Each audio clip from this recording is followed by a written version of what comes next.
नाशिकच्या चांदवडमध्ये झेंडूंच्या फुलाची मोठ्या प्रमाणावर लागवड करण्यात आली आहे। या ठिकाणी पिवळा भगव्या रंगाच्या झेंडूच्या फुलांची लागवड झाली। येत्या काही दिवसात नवरात्रोत्सवानिमित्त फुलांना चांगली मागणी असणार आहे, त्यामुळे झेंडूच्या फुलांच्या दरातही वाढ होईल अशी उत्पादकांना अपेक्षा आहे।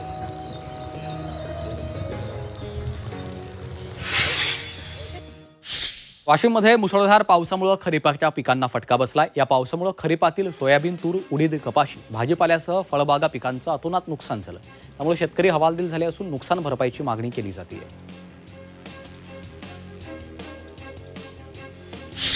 बुलढाण्यातील सिंदखेड राजा तालुक्यात मुसळधार पावसाचा फटका बसला। या पावसामुळे शेती पिकांचंही मोठं नुकसान झालं।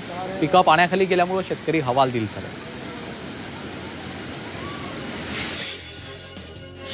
कोल्हापूर जिल्ह्यातील बार्शी तालुक्यात तुफान पाऊस झालाय, त्यामुळे शेती पिकांना मोठा फटका बसलाय। सोयाबीन, उडीद, मूग, कांदा, भुईमूग अशी हजारो पिकं पाण्याखाली गेली आहेत। त्यामुळे नुकसानीचे तत्काळ पंचनामे करून शेतकऱ्यांना मदत देण्याची मागणी केली जाते।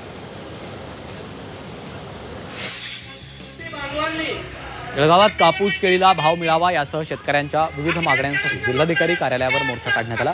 या मोर्चात शिवसेना, ठाकरे पक्ष, काँग्रेस, प्रहार जनशक्ती, सर्व शेतकरी संघटना सहभागी झाल्या होत्या। काळे कपडे, काळ्या पट्ट्या बांधून सर्वच राजकीय पदाधिकारी मोर्चात सहभागी होत त्यांनी सरकारचा निषेध व्यक्त केला।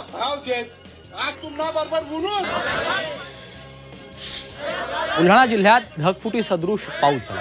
तालुक्यातील शेतीला तलावाचं स्वरूप आलेलं आहे। संतप्त शेतकऱ्यांनी शेतामधील पाण्यात बसून आंदोलन केलंय। शेतीचं मोठं नुकसान झाल्यामुळे बळीराजा हतबल झालाय। तातडीनं जिल्ह्याला ओला दुष्काळ जाहीर करावा अशी मागणी शेतकऱ्यांनी केली।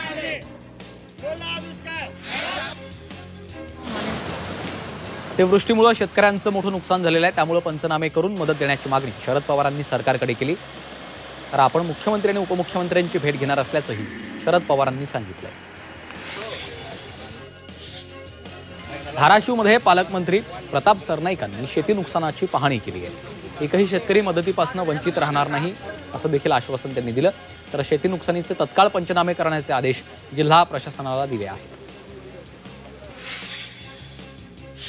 जालन्याच्या बदनापूर तालुक्यातल्या मात्रेवाडीत पालकमंत्री पंकजा मुंडेंनी शेतीच्या नुकसानाची पाहणी केली। यावेळी पंकजा मुंडेंनी शेतकऱ्यांशी संवाद साधून समस्या जाणून घेतलेल्या आहेत।